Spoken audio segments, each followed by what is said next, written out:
మరి నగరం పట్టణం కొత్తగూడెం సింగరేణి విషయంలో కేసీఆర్ గారి నాయకత్వంలో చాలా పనులు చేసే ప్రయత్నం చేసినాం. అయినప్పటికీ ఇంకా ఒక ప్రమాదం పొంచి ఉంది. పొరపాటున మళ్ళీ మన కాంగ్రెస్ పార్టీకి అవకాశం ఇస్తే ఇప్పటికే వాళ్ళు తలుపు తెచ్చినారు. అదాని గారు ఆల్రెడీ వచ్చేసినారు తెలంగాణ. రేవంత్ రెడ్డి గారు స్వయంగా చెప్తున్నారు, రాహుల్ గాంధీ ఏం చెప్పినా అదాని మంచోడని చెప్పి రేవంత్ రెడ్డి గారికి కితాబు ఇస్తా ఉన్నాడు.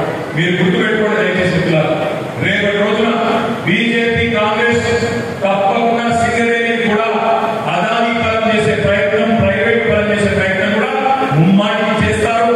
అట్లాంటి సందర్భాలు అడ్డుకోవాలంటే మీరు మాకు శక్తిని బట్టి తమ్ముడు రాకేష్ రెడ్డి లాంటి వ్యక్తిని శాసన మండలికి పంపండి. అవసరమైతే శాసన మండలిని స్తంభింపజేసినా సరే మీకోసం సింగరేణి కోసం పోరాడే సత్తా ఉన్నవాడు రాకేష్ రెడ్డి.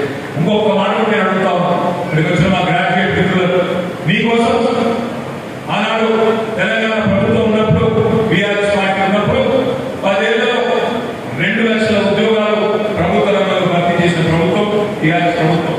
కానీ దురదృష్టం మేము మీకు చెప్పుకోలేకపోయినాం. మా మీద దుష్ప్రచారం బ్రహ్మాండంగా జరిగింది.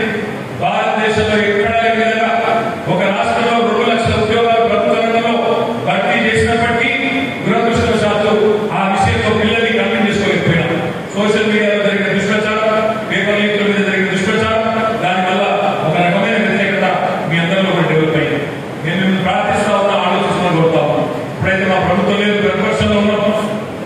భారతదేశంలో 2014 నుండి 2024 వరకు 10 ఏళ్ల టైంలో మీరు మీ దగ్గరికి ప్రచారం కోసం వచ్చే బీజేపీ నాయకులు అడగండి, కాంగ్రెస్ నాయకులు అడగండి. భారతదేశంలో ఏదైనా ఒక రాష్ట్రంలో తెలంగాణ కంటే ఎక్కువ ప్రభుత్వ ఉద్యోగ భర్తీలు చేసినట్టు రుజువు చేస్తే నేను రాజీనామా చేసుకోవాలని చెప్పి నేను విజ్ఞప్తి చేస్తా ఉన్నాను. 2 లక్షల ఉద్యోగ భర్తీలు తెలంగాణ ప్రభుత్వం చేసింది కేసీఆర్ గారి నాయకత్వంలో. దురదృష్టవశాత్తు మీకు మేము ఎప్పటికప్పుడు చెప్పుకోలేకపోయినాం. వాళ్ళ రేవంత్ రెడ్డి గారు ఆశ్చర్యం ఏంటంటే విచిత్రంగా అనిపిస్తుంది. ప్రభుత్వం ఉద్యోగ నియామకాలు చేయాలి, ఏం చేయాలి? ముందు నోటిఫికేషన్ ఇవ్వాలి, ఆ తర్వాత రాత పరీక్ష పెట్టాలి, ఆ తర్వాత ఇంటర్వ్యూ పెట్టాలి, ఆ తర్వాత సెలెక్ట్ అయిన వాళ్ళకి అపాయింట్మెంట్ లెటర్స్ ఇవ్వాలి. రేవంత్ రెడ్డి గారు చెప్తున్నారు 30,000 ఉద్యోగాలు ఇచ్చినా చెప్తున్నాడు తన ప్రభుత్వం వచ్చినాక. ఒక్కసారి ఆలోచన గుర్తులు ఇక్కడికి వచ్చిన మా మిత్రులందరూ, రేవంత్ రెడ్డి ప్రభుత్వం వచ్చిన తర్వాత కాంగ్రెస్ ప్రభుత్వం